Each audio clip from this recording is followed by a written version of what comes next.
poured years into the company. You stayed late, solved the crises, and sacrificed weekends. You built the culture. But behind closed doors in a room just like this, you aren't a legacy. You aren't a name. You're a line item. And corporate America just decided you cost too much. Let's stop pretending the corporate ladder is built on merit. It's built on math. First, employee value is broken down into numbers, just like you've always suspected. The loyalty you think you're building doesn't exist in HR system. When budgets tighten, they don't look at your character. They don't look at your history. They look at a column labeled total compensation. Second, time on the job means less and less in today's world. Why?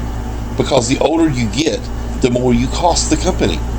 In the modern corporate playbook, experience isn't an asset.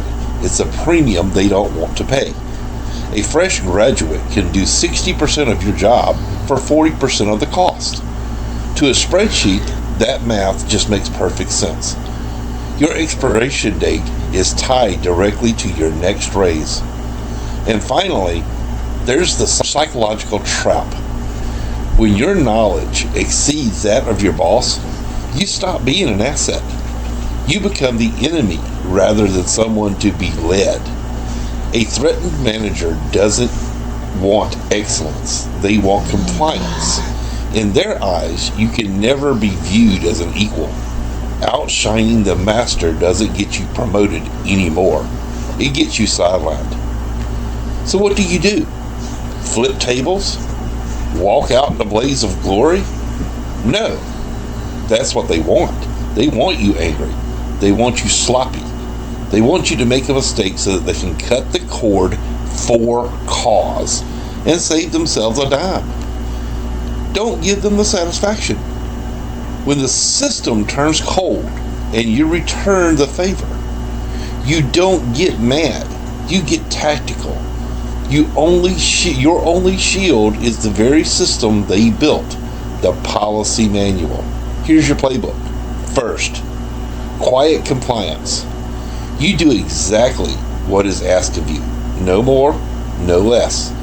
You adhere to the absolute letter of company policy. When loyalty is dead, compliance is your armor. Give them exactly what they pay for.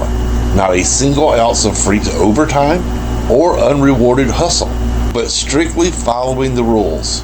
You strip away their ability to fire you for cause. If they want you gone, they have to lay you off, and that means they have to pay you. Second, build the paper trail. If it isn't in writing, it didn't happen. Every vague direction that threatens the boss, every metric you smashed, every piece of praise, forward it to a secure personal archive. When the end comes, HR will try to rewrite history to justify your exit. Your documentation is the reality check they can't delete. Your memory is an asset. A paper trail is insurance. Third, prepare the exit. Operate every single day with the understanding that today could be that day. Don't wait for the pink slip to update your resume. Clean up your network or build your safety down financially. The psychological panic of being let go completely disappears when you already have one foot out the door.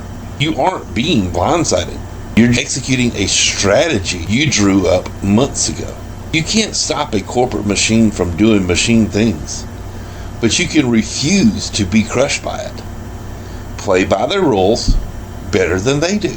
Be too expensive to keep, too compliant to fire, and completely prepared to walk away on your own terms. Because the best revenge against a system that treats you like a number is knowing your worth before they do. Start writing your next chapter today